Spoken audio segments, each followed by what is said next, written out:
Hello everyone. Tonight we're going to stretch your brain across centuries, then tie it into a soft little bow of sleep. You're lying there in the dark. Maybe the hum of your fan sounds like distant thunder, and the fabric of time is about to get weird. Picture this, you're holding an iPhone in one hand, and in the other, you're shaking Cleopatra's. She blinks, confused by the glowing rectangle. You blink, confused that she's even here. Welcome to the most mind-melting time distortions you forgot were real. You can either rethink everything or fall asleep without even noticing. So before you get comfortable, take a moment to like the video and subscribe, but only if you really like what I'm doing here. Let me know in the comments where you're listening from and what time it is there. Now, turn down the lights, maybe crank up the AC for some soft noise, and let's get started tonight. Section 1. You blink again. Cleopatra's eyeliner is flawless. She probably spent hours on it. But here's the catch. Her perfectly coal-lined eyes gazed out at the world around 30 B.C., the Great Pyramid of Giza. That thing was finished around 2560 B.C. That's over 2,400 years before she even existed. In contrast, the first iPhone came out in 2007 AD, which puts Cleopatra closer to your screen time than to her own ancestors' tombstones. And just like that, your sense of historical cause and effect starts to unravel like a badly wrapped mummy. Historians still argue about how we perceive linear time, whether it's a hard timeline or a cultural mirage. Some sociologists say we treat the past like a bookshelf, but really, it's a swirling cloud of weight. What time isn't neat, it's a clown car of centuries crashing into each other. This is what's known as a chronological illusion, when historical events you think are far apart actually overlap in bizarre ways. It's a side effect of how we compress the past and assume the old days are one big sandbox labeled ancient. Cleopatra and pyramids feel like the same chapter, but they're entire libraries apart. Now, let's zoom in. You're walking through Alexandria, and the Mediterranean breeze smells like salt, scrolls, and political tension. You're in Cleopatra's court. She's negotiating with Romans, plotting against her siblings, and worrying about being remembered as more than a seductress with good branding. Meanwhile, across the sea, Julius Caesar's calendar reform is still fresh. And yet, in your other hand, you're holding the very same device that once launched Flappy Bird and ruined your attention span. Strange, right? Not as strange as this woolly mammoths were still alive when the Great Pyramid was already weathering. But we'll get to that. The brain likes to flatten time for convenience. A bit like that friend who says the 90s were just a few years ago, and then you realize the 90s are now older than many of your coworkers. That friend is your hippocampus. Let's pause. Cleopatra has vanished again. You're lying on your bed, scrolling with one hand, cradling the idea of history with the other. The screen light flickers across your wall like torchlight in a tomb. The room is still, but your thoughts are sprinting through dusty corridors of ancient confusion. Want something weirder? Cleopatra spoke Koine Greek, not Egyptian, and she wasn't ethnically Egyptian, either she was Macedonian Greek. Your idea of Cleopatra probably comes from pop culture's Pinterest board. But historically, she was a polyglot scholar running an empire through political finesse and eyeliner so sharp it might have doubled as a weapon. Meanwhile, the Apple AAPL stock that funds your iPhone habit didn't exist until 1980. The Roman Empire was falling apart in 476 D, but its ghost still lingers in our languages, laws, and our fascination with big stone things that took forever to build and now just host tourists and pigeons. Scientists still argue about how we should even define ancient. Is it about time past or how far the technology differs? Cleopatra had libraries and surgeons. You have PDFs and dermatologists with ring lights. Not that different. Here's a weird fact for your pillow. If you time traveled back to Cleopatra's court and pulled out a Bic pen, you'd be worshipped. Pull out a flashlight, you're a sun god. Pull out TikTok, you're probably executed. Be careful what you bring. And while we're here, imagine a sleepover with Cleopatra. She's curious about your life. You explain satellite communication, refrigeration, and how your oven talks to your phone. Then she calmly explains how her people knew how to embalm corpses, measure the stars, and navigate by starlight long before your country was born. The past isn't dead. It's not even past. It's tangled up with the now, folded like laundry from a dryer that's seen too many cycles. You might think you're living in the future, but half the things in your kitchen would confuse someone from the 1940s more than Cleopatra. So lie back. Let that idea settle into your shoulders. The ticking of time isn't a line, it's a spiral staircase you are slowly descending, flashlight in hand, surrounded by moments you thought were separate, but now overlap like dreams within dreams. And remember, Cleopatra and the iPhone were practically neighbors. Section 2, you are standing in a misty courtyard. It's early morning, and your shoes are soaked from the grass of the English countryside. Somewhere nearby, bells toll from a sandstone tower. A bored student slouches through a lecture about Aristotle. And the date, it's the year 1096. You're at Oxford University. But wait, weren't the Aztecs building temples around the same time? Not quite. Because while Oxford professors were already grading poorly written Latin essays, the Aztec Empire wouldn't officially form until 1325. That's right. The oldest university in the English-speaking world is nearly 2 centuries older than the founding of one of the most sophisticated civilizations in the Americas. Time is broken, and your brain just popped a fuse. You always think of the Aztecs as ancient, pyramids, sacrifices, feathered headdresses. All of it conjures a dusty museum diorama. But Oxford, you think modern because of graduation robes and YouTube videos of people throwing champagne. It's that good old chronological illusion again, wrapping your assumptions in a cozy, incorrect blanket. Philosophers still argue about this. By the way, how modernity is defined more by feeling than by fact. Is something modern because of technology language, or just vibes? Postmodernists argue that we live in a series of overlapping time bubbles, not a single timeline.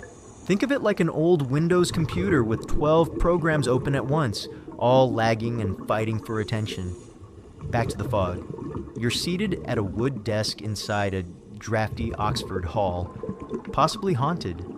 The walls are stone. The ceiling is high enough to trap bats. A candle flickers. The professor is lecturing about geometry, and someone in the back is definitely asleep. You scribble notes on parchment. It smells like sheep. Meanwhile, on the other side of the world, the people who would one day become Aztecs are still in smaller city-states, farming maize and figuring out the whole empire thing. The city of Tenochtitlan, that grand floating island of power and pyramids, not even a concept yet. But over here, someone at Oxford is failing to conjugate a verb, just like students today. The Aztec Empire won't rise for another 229 years, and yet your mind insists they're from the same general long time ago period. It's like assuming your grandpa knew Socrates personally because they're both old dudes in sandals. Here's a strange fact to shake you gently. The Aztecs, despite their terrifying reputation for heart removal and other HR unfriendly activities, were contemporaries of Leonardo da Vinci? Yes. While da Vinci was sketching helicopters and complaining about anatomy, Aztec priests were making blood offerings to Tlaloc, the rain god. Time isn't a train, it's a clown car. People pile in at random and somehow end up sitting next to each other across continents and centuries. So, What does this do to your sleepy little worldview? It means your categories are fake, ancient, medieval, modern. These are just mental shoeboxes. And when you lift the lids, weird stuff falls out. Historians still can't agree on where one age ends and another begins. The Renaissance, for example, allegedly starts around the 14th century in Italy, but some parts of Europe were still medieval well into the 1700s, and some parts of the Americas were ultra-modern. For their context, Oxford had lectures on theology before Aztec warriors had heard of the Spanish. Oxford had stained glass, while the Mexica people were still rising from regional obscurity. And now, Oxford has TikTok influencers and overpriced coffee, while the Aztec Empire is, well, technically still in your textbooks and tacos. Want to make it even more absurd. Some of the trees planted in Oxford's botanical gardens predate the United States, and somewhere near that garden, an undergraduate is probably crying over an overdue philosophy essay. If only they knew that in 1519, Hernan Cortez was just landing on the shores of Mexico to meet the Aztecs for the first time, aka initiate total chaos. In both locations, Oxford and Tenochtitlan, humans were trying to understand the cosmos.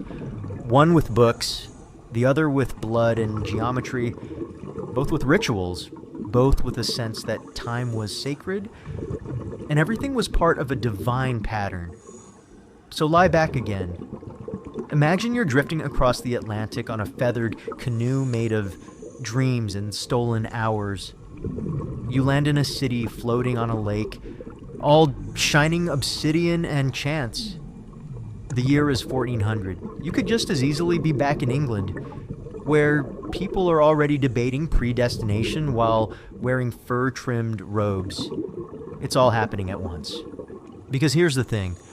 Oxford is older than the Aztecs, but that doesn't mean one is better, smarter, or more civilized. Just that time didn't wait its turn. It never does. Let this contradiction be a blanket over your mind tonight. Let your thoughts wander across libraries and temples, scholars and warriors, calendars and bells. Some people built civilizations on water, others built them on parchment, and all of them somehow now live inside your sleepy head. Section 3, you're standing in the snow, ankle deep, watching your breath fog in the cold. But it's not modern winter. It's 1650 BC, and the landscape is bleak, windswept, and alive. In front of you lumbers a woolly mammoth, its thick fur bristling, its breath steaming like a prehistoric kettle. Behind it, just out of view, is something even more bizarre, a pyramid. Already built, already ancient. The Great Pyramid of Giza, finished around 2560 BC, was already over 1,000 years old when the last population of woolly mammoths was still alive and stomping around Wrangel Island in the Arctic Ocean. That's right. You live in a world where pyramids were a veteran tourist attraction before the final mammoth was even aware it was extinct. This is one of those moments where your concept of time collapses like a badly constructed IKEA bookshelf. Social media gurus still argue about whether we can trust our own timeline perception. Do we map history emotionally or logically? Because emotionally, mammoths feel Jurassic and pyramids feel dusty but human. Logically, they overlap. Like peanut butter and pickles, like Bluetooth headphones in a medieval tapestry. The phenomenon here is a combo of retrospective distortion and a availability, bias fancy psychology terms that basically mean your brain files mammoth under caveman and pyramid under ancient Egypt, and never checks the calendar. Let's do a little time math. The last mammoths died out around 1650 BC. That's about 900 years after the Great Pyramid was completed. To put that into perspective, the difference between you and Charlemagne is less than the difference between a mammoth and a pyramid. So now you're picturing it, a mammoth trudging through snowy tundra while the pyramid just sits there, sunbathing. One's trying not to die, the other's trying not to erode. Meanwhile, in your current timeline, you're sitting in bed, burrito wrapped in your blanket, scrolling through existential trivia before sleep. You're trying to convince yourself you're winding down, but your brain is doing backflips in the history section. Mammoths weren't just cartoon mascots for Ice Age cereal. They were real, majestic creatures with tusks that could pierce a car door. And yes, they coexisted with humans. Not just the Usfire bad kind, but the here's how we store grain kind. The kind that built pyramids, the kind that understood astronomy, geometry, and how to place 70-ton stone blocks without modern machinery. We still argue about that. So here's a weird fact to keep in your back pocket. The very last known mammoth population survived in isolation on Wrangel Island, off the coast of Siberia, long after mammoths were thought to be extinct. They weren't even giants anymore. These island mammoths had shrunk over generations due to limited resources. Think of them as fun-sized. Imagine an Egyptian priest gazing up at the pyramid, contemplating the afterlife, while at the same time, thousands of miles north, a smaller than usual mammoth is trying to not slip on the ice. Neither knows the other exists, but you do. Your brain probably wants to sort these events into two separate mental drawers, prehistoric and civilized. But history doesn't care about your drawers. It's a junk closet. Everything's in there. Light bulbs next to scrolls, woolly hair next to stone blocks. And here's another layer we think of pyramids as ancient and immobile. But they were once part of a thriving, active world. Egypt in that era was full of priests, workers, rulers, and at least one guy who got crushed by a stone block and blamed it on Mercury being in retrograde. Meanwhile, mammoths had survived global warming, glacial shifts, and probably dozens of clumsy cavemen trying to hug them. Their extinction was a slow, tragic process, not a Hollywood meteor moment. Just fewer babies, colder winters, and too much human curiosity. Polymaths still argue whether the mammoth extinction was more natural or human-driven. Either way, it happened after the pyramids had already stood tall for centuries, so take a breath. Let your mind expand until it folds back in on itself. You are a creature of stories, but you are also a creature of confusion. You carry timelines in your head like tangled earbuds full of assumptions, surprises, and knots. Tonight, you dream of stone and fur. You dream of ivory tusks and golden tombs. You walk across ice to a desert. You sit beneath stars and wonder how everything happened at once. Because yes, pyramids were older than the last mammoths, and somehow you remembered it backwards. Section 4, it's 1977. You're in a movie theater. The room goes dark. The speakers rumble. And a yellow scroll begins drifting up the screen. A long time ago in a galaxy far, far away, you're watching Star Wars for the first time. Popcorn in hand, awe in your chest. But a few thousand miles across the Atlantic, something else is happening. Something far more medieval. France is still executing people by guillotine. Yes, you heard that right. In the same year, a Death Star exploded on the big screen. France was still lopping off heads with the very real, very historical guillotine. Not in some obscure old photo, not in a dusty black and white reel, in living color. While people were rocking bell-bottoms and listening to Fleetwood Mac, history just became a jump scare. The final guillotine execution happened in 1977 when Hamida Jandobi, a convicted murderer, became the last person in the Western world to be legally executed by decapitation. You could have watched Star Wars at 7 p.m. and caught the news about his death at 10. Humanity was dreaming about light-speed travel while still using a 200-year-old wooden murder machine. Scientists still argue whether civilization is really linear or if we just drag our feet while sprinting into the future, because while some people were inventing space operas and personal computers, others were keeping the execution manual on speed dial. This moment is a textbook example of temporal cognitive dissonance, the whiplash your brain gets when it realizes advanced and archaic often exist at the same time. Like when you see someone using a flip phone in 2025 and wonder if you've entered a pocket universe. Or when you remember that fax machines still exist. Spoiler, they do. Imagine it a French court. Clean walls, fluorescent lights, and somewhere in a basement, the guillotine waits, polished, maintained, ready. It sounds like satire, but it's just how time works messily, unequally, absurdly.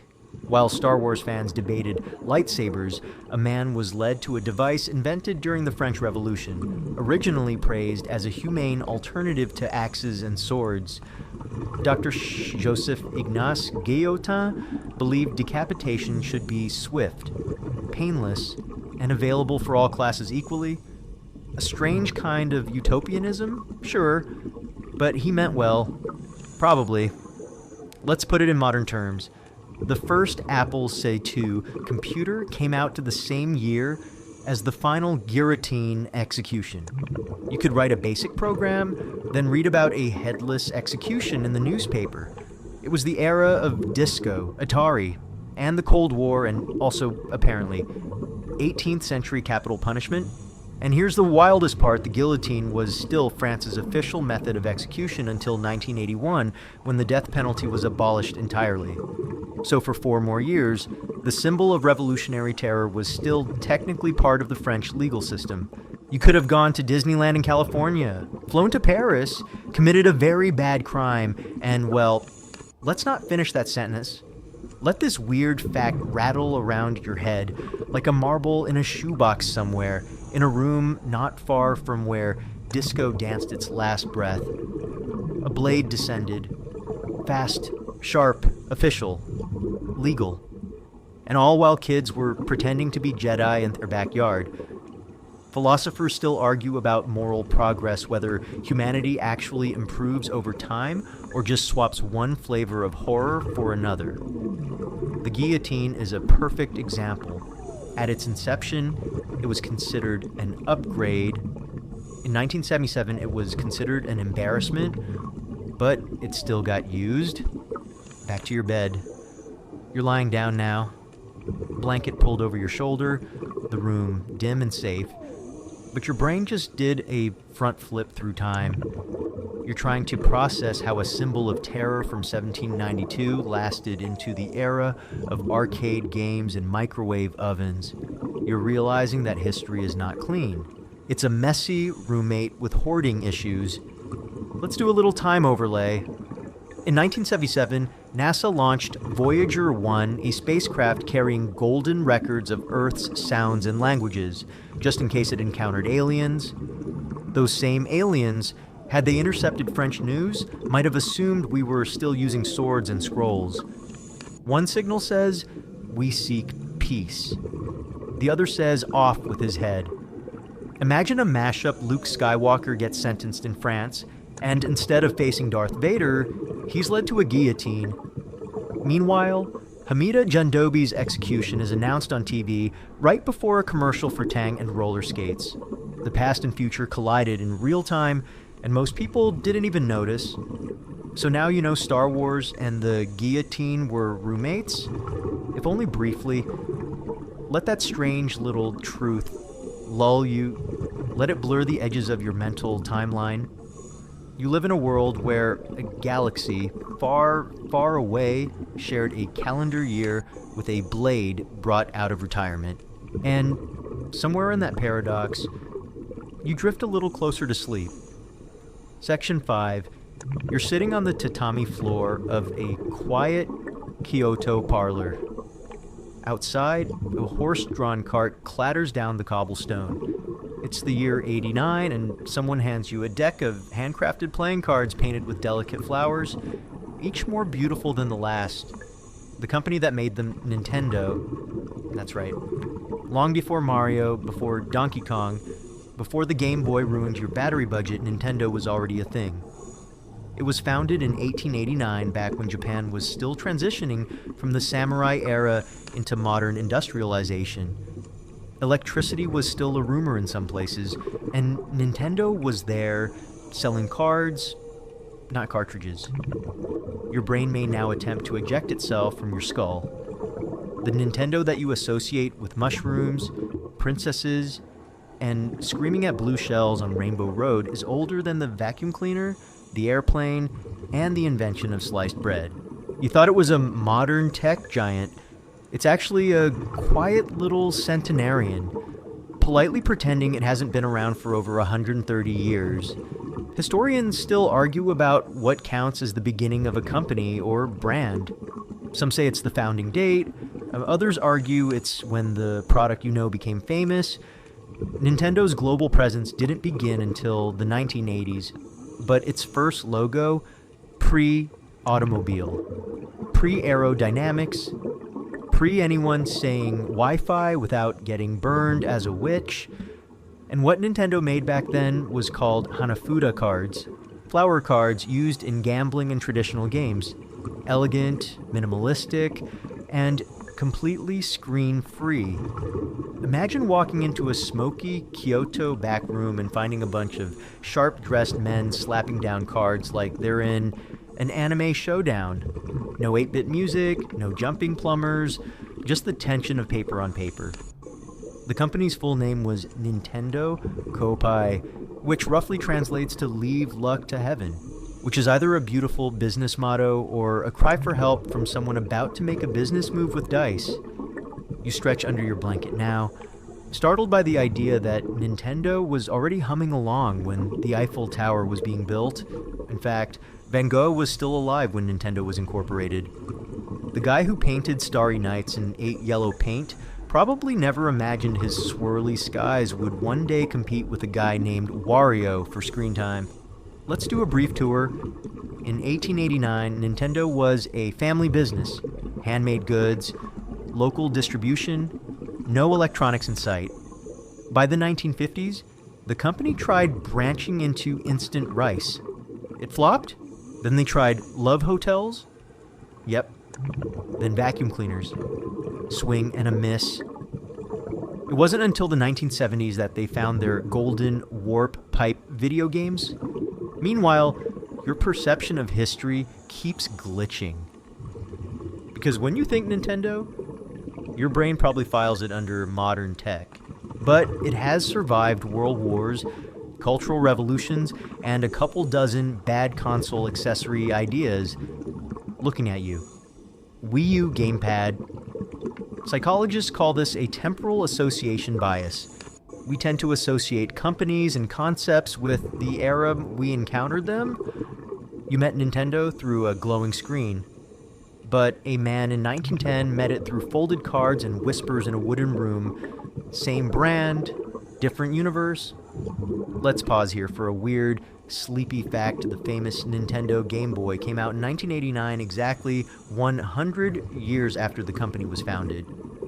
You might have unwrapped one under a Christmas tree, clueless that the plastic gadget in your hands was the centennial celebration of a company that once operated entirely without electricity. Meanwhile, sociologists still debate whether nostalgia alters our sense of corporate origin. When a brand survives that long, it becomes a cultural time traveler shifting forms, but never truly dying. Imagine it now, the founder of Nintendo, Fusajiro Yamauchi, working quietly at his card-making desk, dipping brushes in ink, watching the seasons change. His great-great-grandchildren would one day unleash a plumber who rides dinosaurs and throws fireballs. Time isn't linear. It's a loop, a boss battle, a loading screen between flower cards and augmented reality. Now breathe. You're in a world where Nintendo predates both the TV and the Model T Ford. You're lying in bed, drifting through eras, and somewhere in that inky space between two thoughts and REM sleep, you can almost hear the soft click of a Hanafuda card being placed on a table, echoing into the future like a pixelated coin sound. The past isn't gone. It just has better branding now. Section 6, you're underwater now, not metaphorically, you're actually drifting deep and silent, surrounded by a sapphire gloom. Something moves beside you, a smooth, fast, curious, like a shark. Not just any shark, though, an ancient lineage, a survivor, because plot twist sharks are older than trees. Yeah, let that sink in like a stone dropped into the Mariana Trench. Sharks have been cruising the world's oceans for over 400 million years, while the first trees didn't show up until about 350 million years ago. That means sharks were already rolling through ancient oceans 50 million years before anything even bothered to become bark. Cue the existential vertigo. You probably imagine trees as one of the most ancient things ever. They're tall, wise-looking, covered in moss. They feel spiritual, like nature's quiet librarians. Meanwhile, sharks seem like a sleek, violent update, something you'd avoid during a poorly timed vacation. But nope, sharks are the original edition. Trees are just the DLC. Biologists still argue about how to define tree. By the way, is it the woody trunk, the branching structure, the photosynthesis? Some early plants pretended to be trees before developing actual bark. But sharks didn't pretend to be anything. They just were, and they stayed. That's the wild part. Sharks have barely changed in hundreds of millions of years. While everything else on Earth went through awkward evolutionary puberty, giant insects, amphibians with legs where their mouths should be, sharks kept it classic. Sleek body, rows of teeth, eternal don't mess with me energy. Picture it Earth, 400 million years ago. No flowers, no birdsong, no humans tripping over themselves, just endless ocean. And somewhere in those depths, a shark gliding through the silence like it owns the lease on the planet. Because, honestly, it kinda did. Meanwhile, the first tree-like plants, such as Archaeopteris, didn't even show up until the Devonian period, which was nicknamed the Age of Fishes. By the way, not the Age of Trees. Fishes had seniority. Sharks were basically the VIPs of prehistoric biology. You lying there now? You're a descendant of species that didn't even make eye contact with sharks for tens of millions of years.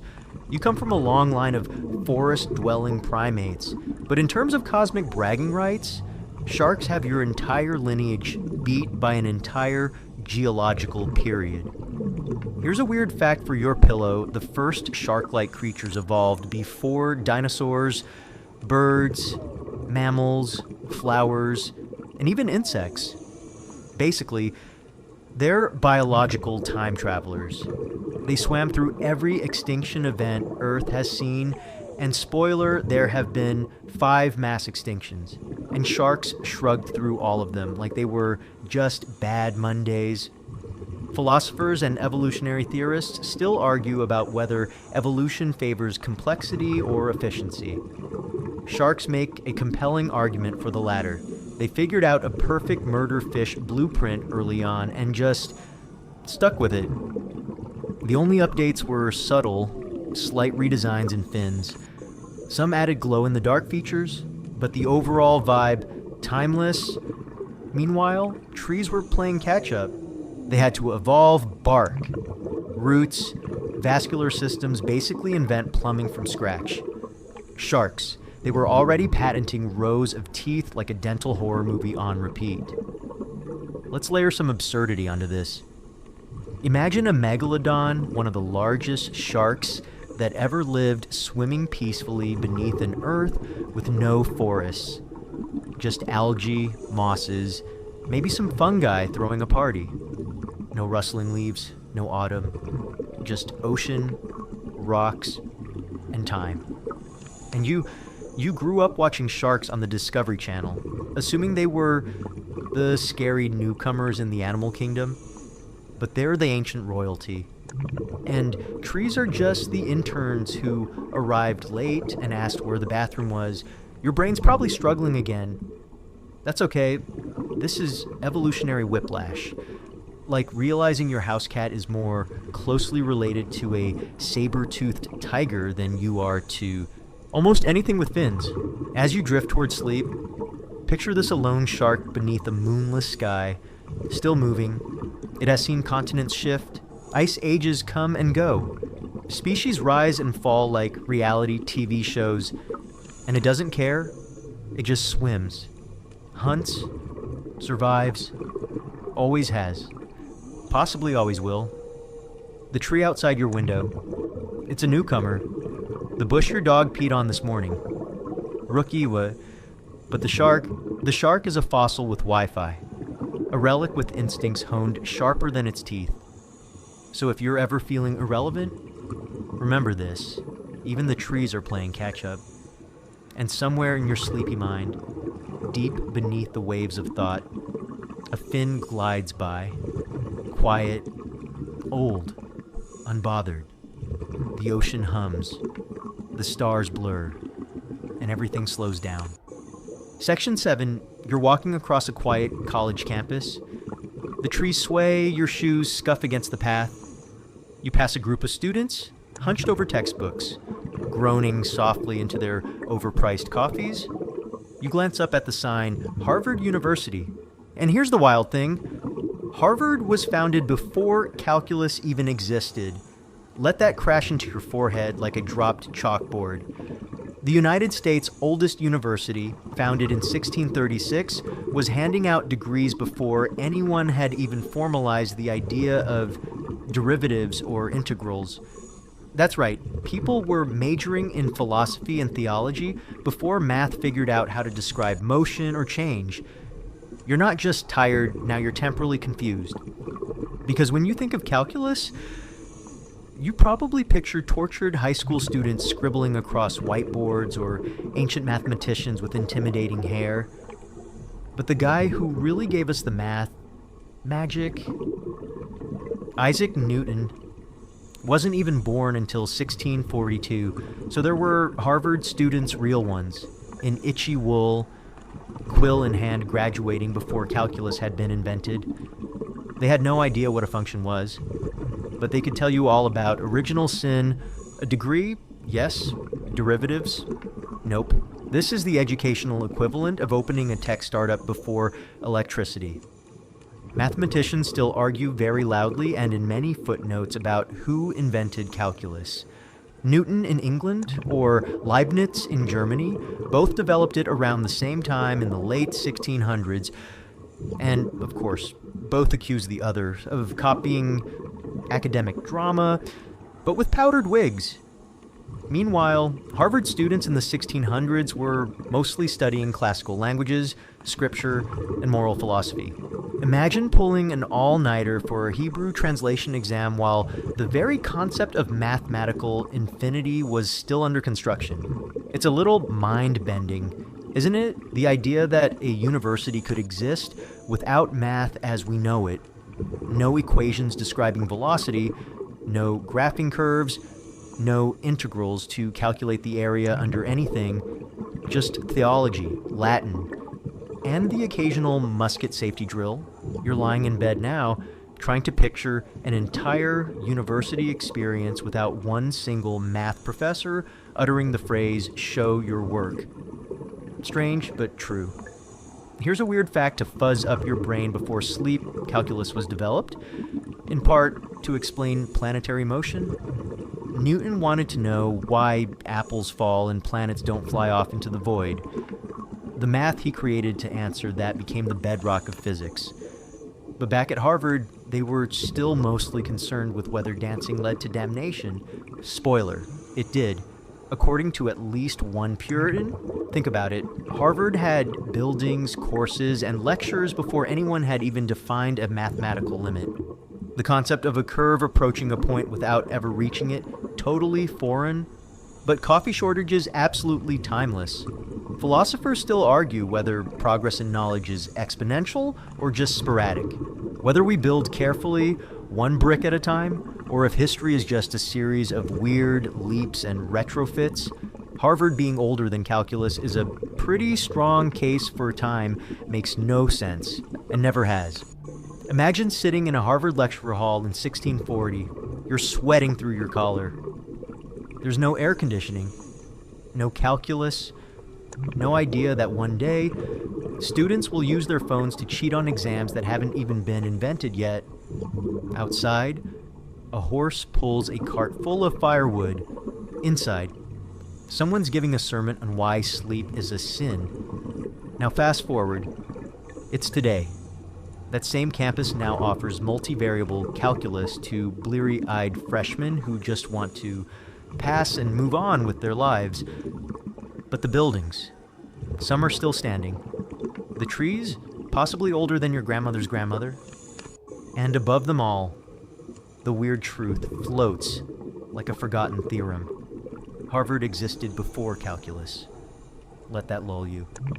Let it press gently into your pillow. You live in a world where a university existed before we could mathematically describe falling, where students were lectured about virtue and scripture while the future waited quietly in the stars. And as your eyes begin to close, you picture a chalkboard slowly filling itself with formulas that hadn't yet been dreamed. Somewhere in that quiet, mathless past, the seeds of logic were planted. And now, they bloom inside your sleepy brain. Section 8, you're standing in a crowded Parisian boulevard. The year is 1889, the city buzzes with excitement. Music plays, horse hooves clatter, and your eyes drift upward, up, impossibly high to a gleaming tower of iron piercing the sky.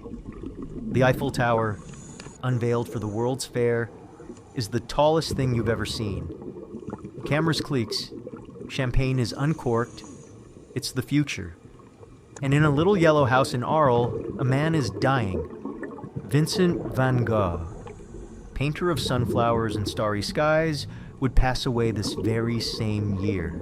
That's right, Van Gogh died the same year the Eiffel Tower was completed. The man who painted the moon like it could breathe air was alive when the Eiffel Tower was still just scaffolding and bolts. Your brain might be doing a cartoon double take right now, because Van Gogh feels ancient, romantic, pre-modern. You picture him in a candlelit attic, muttering to himself in Dutch, surrounded by paint and tragedy. The Eiffel Tower, on the other hand, feels like the launchpad of modernity, urban, industrial, touristy. One of these things feels old world, the other ultra-modern, and yet they shook hands in 1889, just a few hundred kilometers apart. This is what psychologists call a temporal collision, when two historical figures or events you've never imagined together suddenly share the same moment. Like guests awkwardly bumping into each other at a party you forgot you invited them to. Historians still argue about how to categorize the 19th century. Is it part of the Enlightenment? The Romantic era? The birth of modernism? It's like the century couldn't make up its mind. And nowhere is that clearer than in this eerie overlap of iron and oil paint. Let's slow down. You're standing beneath the Eiffel Tower. It's fresh, weird, and controversial. People hated it at first. They called it an eyesore, a tragic lamppost, and one writer even said it looked like the skeleton of a donkey left in the sun. And while Parisians debated the merits of pointy architecture, Van Gogh was in his final months painting wheat fields, crows, and sky with trembling urgency. Here's a weird fact for your nightstand. Van Gogh was only 37 when he died. He'd sold exactly one painting in his lifetime. One. That's fewer than most 6-year-olds with Etsy shops. Meanwhile, the Eiffel Tower would become a global icon. Tourists, proposals, baguette selfies. The irony. The man whose art would come to symbolize emotional genius never saw his work appreciated. And the tower, intended as a temporary structure, meant to be dismantled after 20 years, is still standing. Philosophers still argue about legacy. What endures, what fades, what gets immortalized in bronze or pixels, and what gets painted over. Bulldozed, forgotten Van Gogh's death was quiet, a revolver, a field, a brother named Theo by his side. Meanwhile, the Eiffel Tower stood loud, metallic, triumphant Paris's new spine. Yet over a century later, Van Gogh's brushstrokes are more instantly recognized than any architect's blueprint. It's like art and industry collided in 889, one disappearing, the other ascending. And you're lying here in the soft dark, processing that both existed in the same breath. Imagine Van Gogh walking the Champ de Mars, squinting at the tower, wondering if it, too, might vanish like all things do. He didn't know his letters would one day be read aloud in a dozen languages, or that one of his paintings would sell for more than a private jet. He only knew he couldn't stop painting or hurting. And yet, both he and the Eiffel Tower became symbols, one of beauty through madness, the other of progress through metal. One spirals inward emotionally, the other spirals up toward the sky. The tower's still there, by the way, same iron beams, same skyline silhouette. But Van Gogh, he's not gone. He's hanging in the Louvre in Amsterdam on your tote bag. He's stardust with a palette. You rest your head now. Let that strange closeness settle in. The Eiffel Tower touched the sky as Van Gogh was swallowed by the ground. One rose, one fell, but somehow they remained side by side in the year 1889, tied together in history like day and night on the same turning earth. And maybe, just maybe, the last thing he saw before closing his eyes forever wasn't wheat or crows or pain, but the silhouette of a new tower rising in the distance, unthinkable and full of light. Section 9. You're standing in a cozy living room in the late 1920s. There's a radio playing jazz in the corner, a floral couch that smells like old dust, and a woman sitting calmly with a cup of tea, her name, Betty White. She smiles at you with that same grin you'd one day see in sitcom reruns, game shows, and award speeches. But here's the kicker. Betty White was born before sliced bread. Yes, really. She was born in 1922, prepackaged. Uniformly sliced bread didn't hit American shelves until 1928 when the Chillicothe Baking Company in Missouri introduced the world to loaves that didn't require a knife and a prayer. Before that, you either cut your own or suffered the consequences of a crooked PB&J. So that phrase, the best thing since sliced bread. Yep. Betty White was around to hear that in real time. That's a timeline twist so charming it might knit you a sweater and bake you cookies. You think of sliced bread as this quaint, old-timey staple, and Betty White as a beloved throwback to the golden age of TV, but somehow, she predates the bread that defined convenience. Sociologists still argue about the relationship between nostalgia and product memory. Is something old based on when it was invented, or when we emotionally attach to it? Because by all logic, Betty White should be part of the modern age. She hosted live television before most people had electricity in their bathroom. But because she aged so gracefully into pop culture, we keep reassigning her as timeless. There's a psychological term for this fuzzy perception, semantic drift.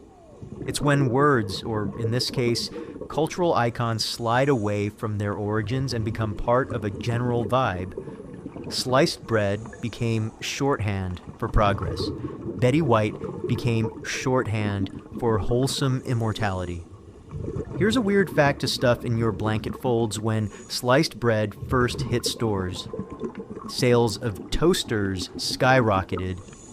Suddenly, people had a reason to buy one. Before that, toasting bread meant holding it awkwardly over a fire and pretending you wouldn't drop it. With pre-sliced bread, toasters went from niche to kitchen gods. The bread changed, and the world followed. And through it all, Betty White, she watched the invention of television, starred in it, then hosted it, then became it. While the world was marveling at Walkmans and microwaves, she was already deep into her third TV era. Your favorite Twitter comedian, she probably inspired their timing without them realizing it. She lived through 27 presidential administrations, 2 world wars, the moon landing, the invention of the internet, and the decline of Blockbuster. All with a twinkle in her eye and the comic timing of a legend. Imagine her walking into a bakery in 1925. She's a toddler. The shelves are full of unsliced loaves. Moms are sighing. Dads are wrestling with bread knives. Somewhere nearby, a frustrated baker is thinking, there has to be a better way. Cut to 1928. The bread slicing machine arrives. It's loud. It's weird. People aren't sure if they should trust it, but Betty White is 6 years old and probably already making people laugh. That machine would change kitchens forever. So would she? Philosophers still argue about what defines progress. Is it speed? Is it utility? Is it the ability to make something so common it's invisible? Sliced bread became the benchmark. Betty White became the blueprint, and both managed to live long enough to feel new again. Think about it, your great-grandparents might have had to slice every piece of bread they ate. No Wonder Bread, no toaster waffles, and if they wanted to make grilled cheese, a minor engineering feat. But by the time your parents were kids, sliced bread was as normal as gravity. You lie in bed now, head full of breadcrumbs and Emmy Awards. There's something comforting about this timeline glitch. Betty White, who seemed to exist outside of time, was once a little girl in a world that hadn't figured out pre-cut sandwiches. And yet, she lasted so long she became a punchline to her own historical joke. She once said, "I may be a senior, but so what, I'm still hot?" And she was in every decade like a warm piece of toast, flawless delivery, crunchy edges, and exactly the kind of heat you didn't expect. So let this one settle you. Betty White was older than sliced bread, and if that isn't the coziest chaos the timeline has to offer, I don't know what is. Section 10. You're in a record store. The year is 1973, and the speakers are playing something new, something spacey, moody, hypnotic. A pulsing beat, echoing heartbeats, layered voices, spinning in stereo. It's Pink Floyd's The Dark Side of the Moon, and it's about to become one of the most iconic albums of all time. Now flip the calendar. That same year, Pablo Picasso dies. Yes, the father of Cubism. The revolutionary who painted like time itself had cracked. Passed away in 1973, the same year the world tuned in to time and brain damage and album covers with spectral prisms. Picasso and Pink Floyd overlapped. Your brain may now kindly scream into a pillow. Because Picasso feels like he should belong in the candlelit corner of some bohemian cafe in the 1800s. You imagine him with a scarf, a cigarette, and a woman he's emotionally tormenting. Meanwhile, Pink Floyd feels drenched in synthesizers, lava lamps, and moody existential dread. But here we are. Pablo Picasso was alive during peak prog rock. It's like discovering Abraham Lincoln died the day Pokemon Red came out. Don't check that it didn't, but imagine. Art historians still argue whether Picasso was the most influential artist of the 20th century or just the most relentless. He had multiple periods: blue, rose, cubist, and something we'll just call late chaotic minotaur. He worked obsessively, Until his death at the age of 91, he outlived 2 world wars, outlasted surrealism, and made more art than You've Made Decisions This Week. Meanwhile, Pink Floyd, fresh off a string of psychedelic experiments, released Dark Side of the Moon in March 1973. It was a meditation on time, money, madness, and mortality. Things Picasso definitely had strong opinions on. So now you're imagining it. Aren't you somewhere in France, an aging Picasso, sipping wine and glancing toward a radio, hearing those faint words, and if the band you're in starts playing different tunes? He probably didn't listen to it, but he could have, and that's enough to break your temporal compass. This is what philosophers refer to as chronological overlap dissonance, when 2 cultural events that feel separated by oceans of time actually occurred side by side. Our brains like things to happen one after the other. But history is a big messy buffet where dessert sometimes comes before soup.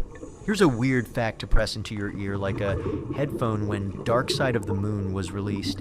It stayed on the Billboard Top 200 chart for 741 weeks. That's over 14 years. Meanwhile, Picasso had been painting for over 7 decades. He had already made over 50,000 works of art before that album even dropped. Sociologists still argue whether artistic genius is shaped more by the era or the individual. Picasso lived through multiple revolutions, artistic and political. Floyd lived through late capitalism, Cold War dread, and Thatcher. But somehow, their cultural shadows ended up tangled like old cassette tape. You're in bed now, replaying it in your head.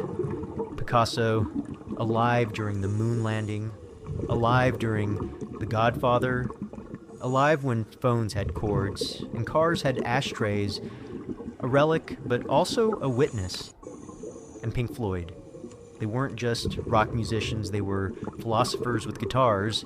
Dark Side of the Moon isn't an album, it's a sleepy, existential crisis. Just like the script. It's about time slipping away, money messing you up, the madness we hide from, and the fact that nobody ever really wins. So what do we do with this?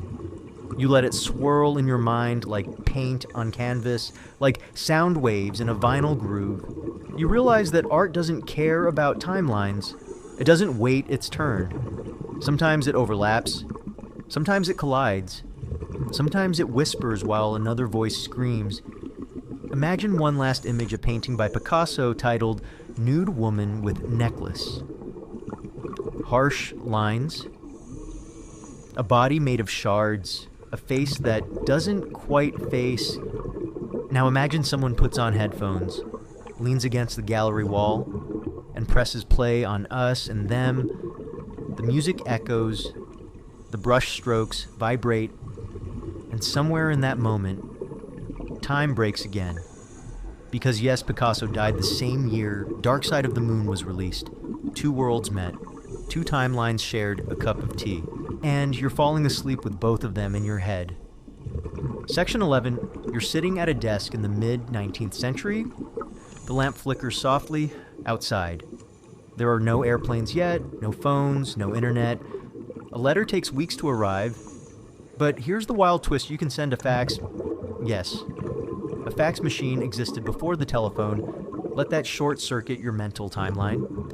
We tend to imagine the fax machine as a 70s or 80s office relic, wedged somewhere between the dot matrix printer and your coworker's terrible desk salad. But the first successful fax transmission happened in 1843 when Scottish inventor Alexander Bain filed a patent for a device that could transmit images over wire. Meanwhile, the telephone that wouldn't show up until 1876, over 3 decades later, when Alexander Graham Bell shouted into a contraption and accidentally became a ringtone pioneer. So yeah, people were faxing before they were phoning. You could send a crude image across wires, but not your voice. Meaning, if you wanted to ask someone how they were doing, You'd better draw a very detailed sketch of their sad little face and hope for the best. Engineers and historians still argue about what qualifies as a fax. Bain's system used synchronized pendulums to scan a flat image and reproduce it somewhere else using electrochemical reactions. It was slow, unwieldy, and somehow way ahead of its time. The modern fax machine wouldn't be perfected until the mid-20th century, but the concept had already beaten the phone to the punch. It's the ultimate example of what some call technology mismatch syndrome, when one invention appears too early for the ecosystem it's born into, like inventing a charger before anyone has a battery, or making a jet engine before anyone knows what aluminum is. Imagine this bizarre office scenario you're in 1850. A stern man in a vest walks into a room and says, "I've transmitted the minutes of our last meeting," and you think you told him over the phone, and he says, "What phone?" And then he points to a damp contraption made of gears, wires, and a goat for some reason. Here's a weird fact to digest with your dreams. The Italian Navy used fax technology to communicate in the 1860s. Imagine trying to coordinate a fleet while muttering. I hope the sketch of a cannon arrives legibly. Meanwhile, the first real telephone call wouldn't happen until Bell famously told Watson, "Come here, I want to see you." A line that, frankly, sounds more like the beginning of a romantic drama than a tech milestone. Philosophers still debate the progression fallacy, the assumption that technology always advances in logical, linear steps. But the history of communication is more like a bowl of spaghetti. Lines cross, ideas loop, and inventions show up at the wrong party wearing the wrong outfit. Think about it, someone could have faxed you an image in 1860, but you wouldn't have been able to call them back and say thanks. The fax message would have just sat there, alone, unanswered, like a ghost drawing in the void. You're in bed now, imagining a fax machine sitting next to a telegraph and a confused guy named Archibald trying to explain how it works without using the word Wi-Fi. The machine hisses, scratches, buzzes, and out comes a blurry image of someone's forehead. It's not art, but it's science. Then jump ahead 150 years. Offices all over the world still rely on faxes for legal documents. Why, no one knows. Maybe it's stubbornness. Maybe it's nostalgia. Maybe it's because lawyers enjoy the sound of machines yelling. Here's the kicker: fax machines are still in use today in Japanese hospitals, government agencies, and surprisingly chill small businesses. The phone may be in your pocket, but the fax still lurks in the break room. So let this one slow your breath. Fax before phone, it sounds wrong, but it's real. Like time pulled a prank, and everyone just kind of went with it. Technology doesn't follow your rules. It shows up early, late, sideways, and somehow keeps working long after it's obsolete. And as your eyes begin to close, you hear the gentle whir of a machine that's been patiently waiting for your attention since 1843. Section 12. You're trudging through the muddy trenches. The air is thick with smoke, and somewhere in the distance, a whistle blows. It's 1914, and World War I has just begun. The modern world is unraveling in real-time tanks, machine guns, and chemical warfare, and yet, somewhere else peaceful, sun-drenched, and weirdly out of sync, the Ottoman Empire still exists.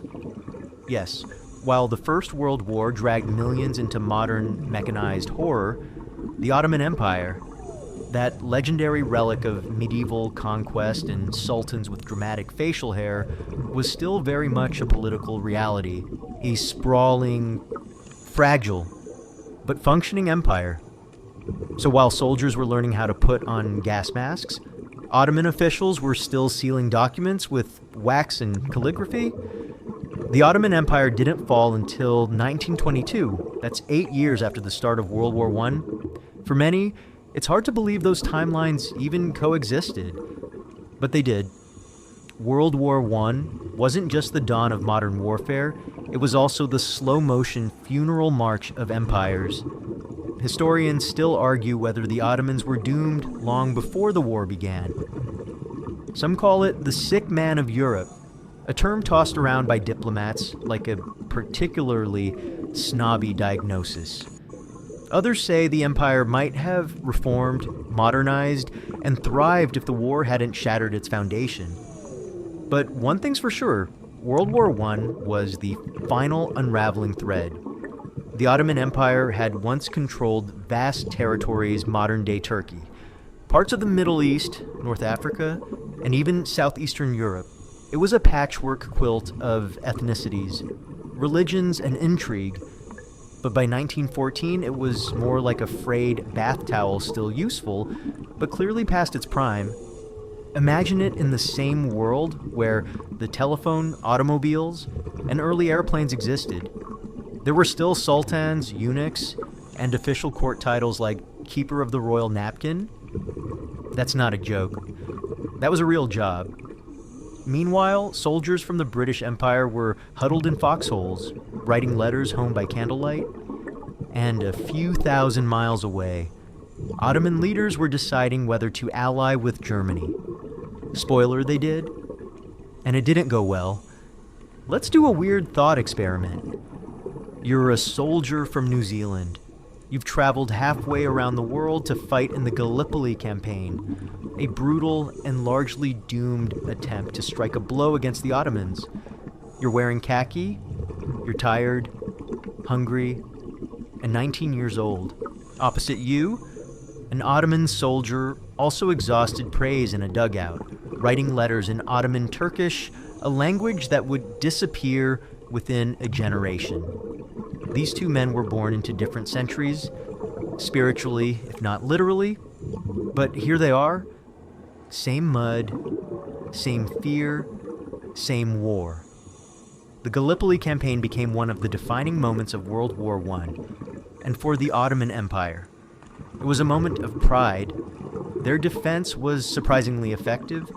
In fact, Mustafa Kemal, the commander who led that resistance, would go on to become Ataturk, the founder of modern Turkey. From the empire's death came a republic. But in 1914, no one knew that yet. Here's a weird fact to bookmark for your dreams. The last Ottoman Sultan, Mehmed VI, was deposed in 1922 and left Istanbul on a British warship, wearing a fez and looking utterly exhausted. The empire that had ruled for over 600 years dissolved with all the ceremony of a really awkward breakup. Philosophers still debate whether history has natural endpoints or just arbitrary collapses.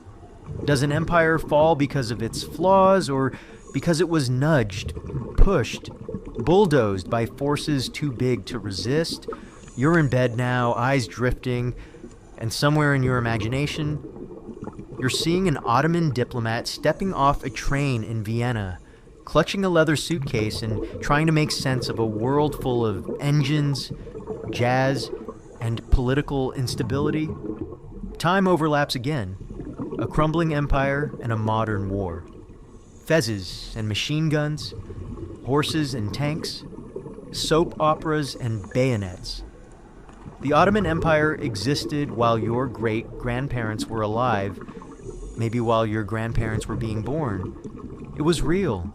It had menus and rules and taxes and palaces with fountains shaped like lions. And now it's gone, but not forgotten. So let that echo settle as you drift toward sleep. The Ottoman Empire was still alive during the start of World War I, a medieval empire limping through the age of modern warfare, one foot in the past, the other sinking into the mud of history. Section 13. You're standing on a hill, staring up at the sky. The wind is quiet, the stars are crisp, and you squint into the vast black above, wondering how far it really goes. Now tilt your head back and imagine this. We had already taken flight, soared above the clouds in a rickety airplane before anyone even knew Pluto existed. Yes, Humanity had slipped the surly bonds of Earth before we found Pluto, our cold, controversial ex-planet hiding out at the edge of the solar system. Let's lay it out plainly. The Wright brothers completed their first powered flight in 1903.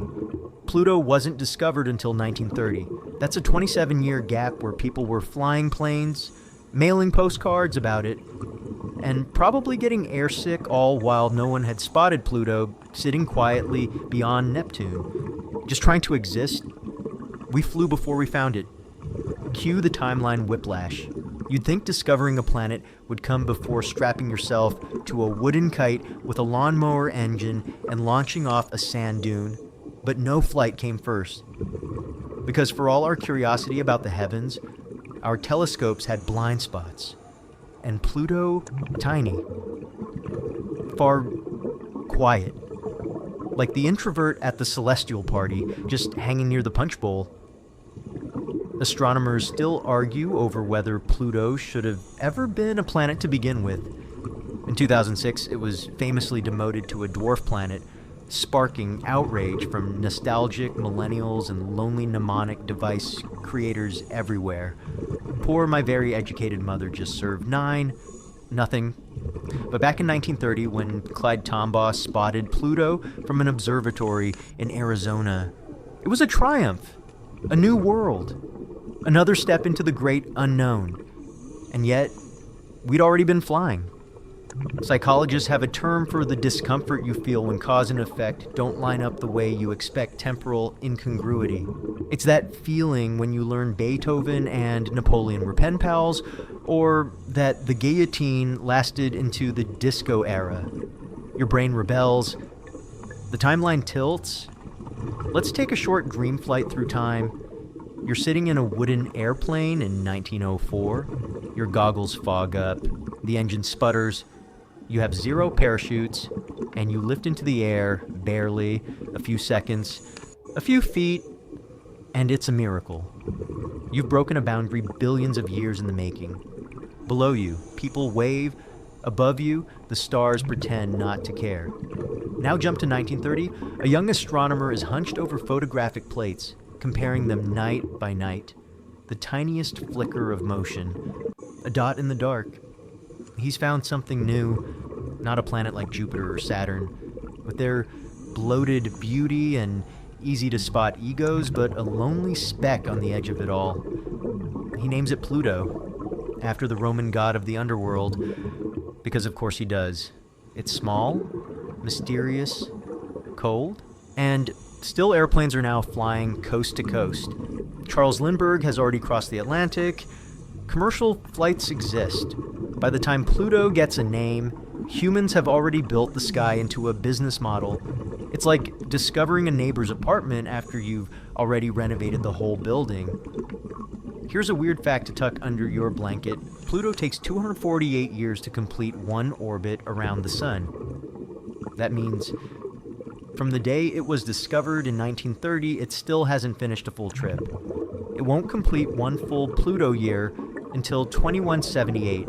Long after we're gone, long after this podcast puts you to sleep one final time, scientists still debate whether we discovered Pluto too early before we had the tools to understand it, or too late after we'd already gotten used to our 9-planet lineup. Either way, Pluto became a cultural symbol, a misfit, an underdog planet, a galactic footnote with a personality. You're in bed now, orbiting your own thoughts. Somewhere far past Neptune, Pluto keeps moving, silent, icy, patient. It watched as humans flew through clouds, broke sound barriers, walked on the moon, and argued about its planetary status like kids on a playground.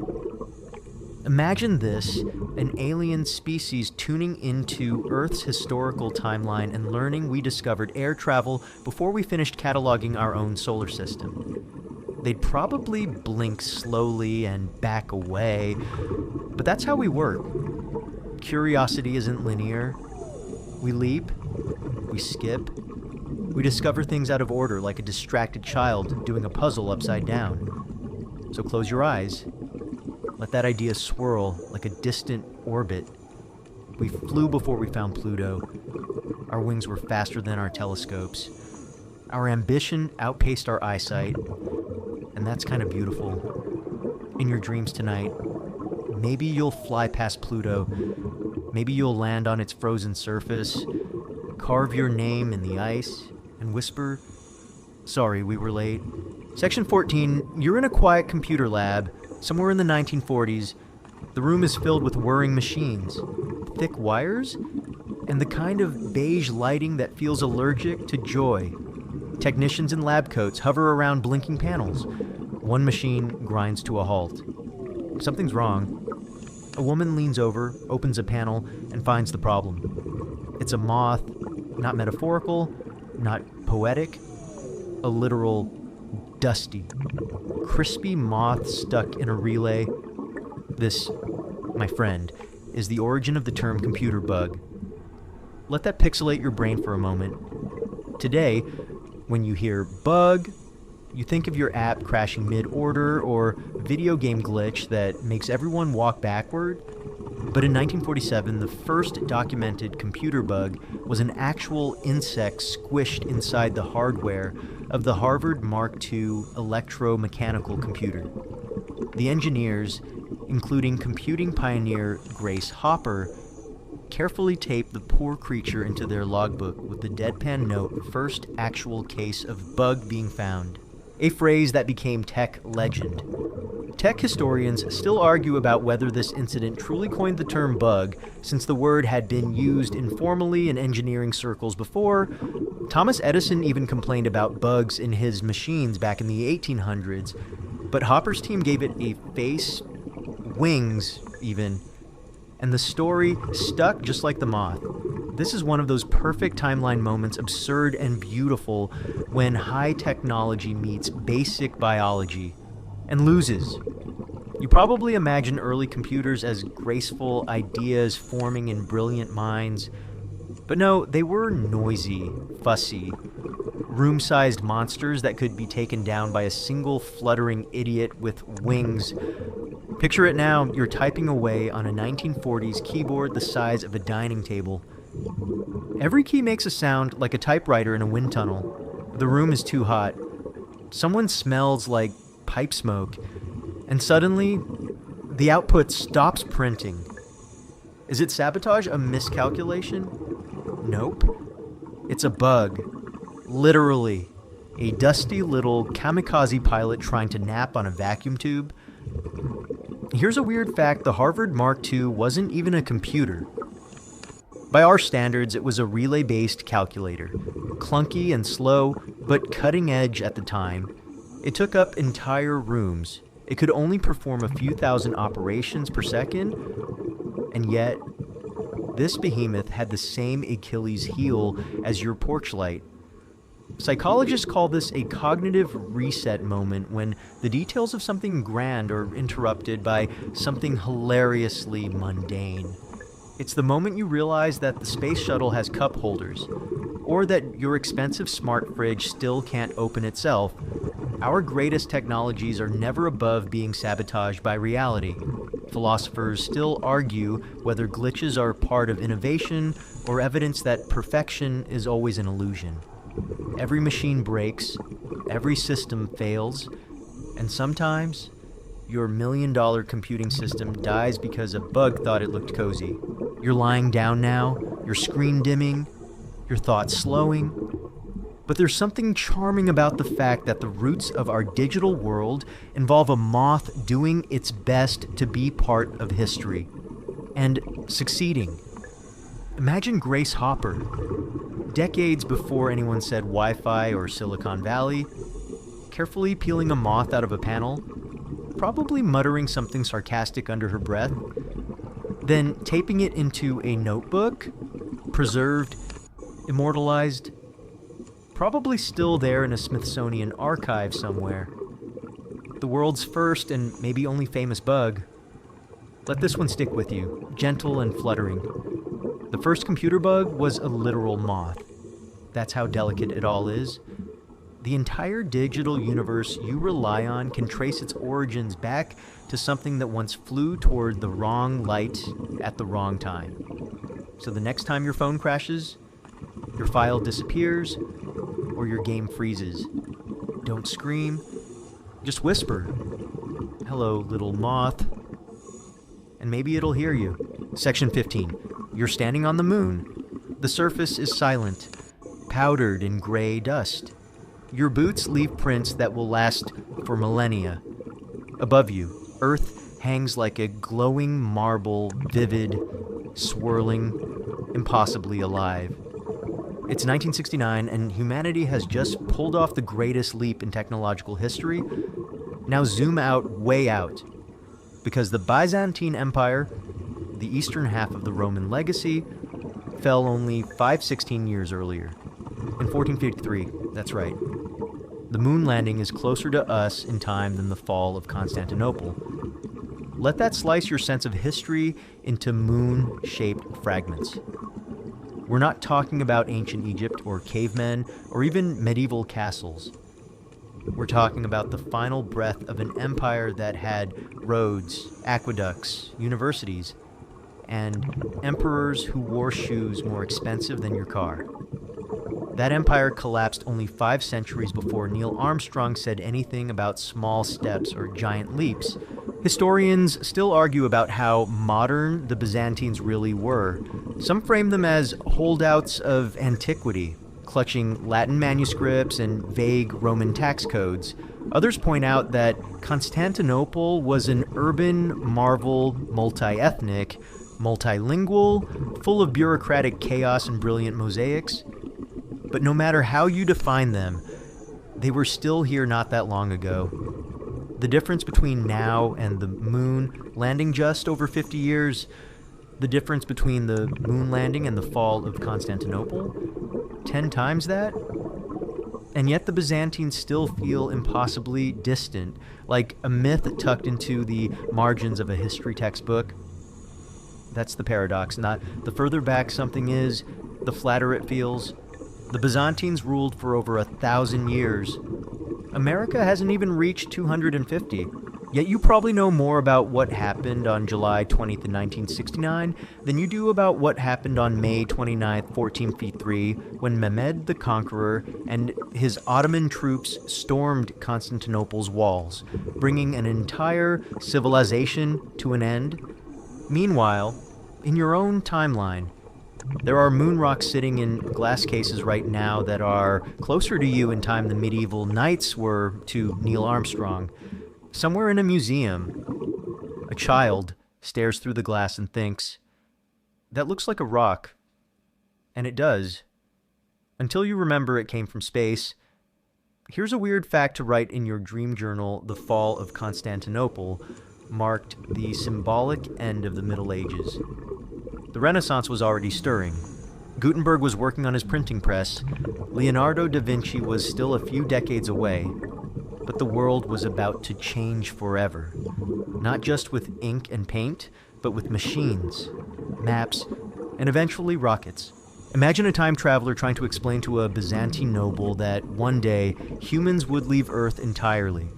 The noble might nod, pour some wine, and say, "Ah, yes, astral projection," then cry when you tell him his empire won't make it past the next century. Philosophers still argue about historical perspective, whether we view the past as a long shadow or a hallway of mirrors. Are we really that far from those ancient empires, or just culturally distracted? You're in bed now, orbiting sleep, but your thoughts are still tethered to the stars and the dust of forgotten empires. You can almost see the skyline of Constantinople domes, towers, chants echoing through the streets. And above it, quietly, waiting, the moon. No one in the 1400s had any idea that within a few hundred years, we'd be bouncing on lunar soil, beaming footage back to Earth, that their world would dissolve and be replaced by satellites, stock markets, and podcasts like this one. We live in the future they never dared to imagine. So close your eyes, traveler. You've just time skipped from Cleopatra to iPhones, from guillotines to video games, from mammoths to microwaves. You've traced the bizarre, beautiful mess of real-world timelines, each one tangled, overlapping, breaking your sense of linear history in the best possible way. The moon landing is closer to us than the fall of the Byzantine Empire. That's how short history really is. That's how close we are to everything. Now slow your breath. Let the past blur. Let the timelines fold in on themselves like a pocket map. You are a creature made of contradictions. Your body was shaped by ancient rhythms, but your phone updates nightly. You belong to pyramids and pixels, to wool and Wi-Fi, to ancient empires and rocket fuel. And somewhere on a quiet plain of gray dust, a footprint still waits. Section end. Tonight, we walk through the cracked mirror of time, tracing the hidden intersections where past and present collide. From Cleopatra scrolling on an imaginary iPhone to guillotines still dropping heads while Star Wars played on screens. History folded in on itself like soft origami. We discovered that Oxford was older than the Aztecs, that Nintendo predates the airplane, and that sharks were already here when trees were just an idea. Each fact peeled back the illusion of a neat timeline, revealing the chaotic quilt that history actually is. You traveled from the trenches of World War I, where the Ottoman Empire still lingered, to the sleepy surface of Pluto, discovered only after planes had already soared. You met Van Gogh as the Eiffel Tower rose and learned that sliced bread is, quite literally, younger than Betty White. And all of it culminated here, standing between the ruins of Constantinople and the soft dust of the moon. A reminder that time doesn't move like a line, it coils, collapses, and reappears in strange places. That your ancestors might have danced in palaces one century and watched rocket launches in the next, now your mind can let go, because time is strange. Memory is a map with bad lighting, and you, fellow traveler, are exactly where you're meant to be.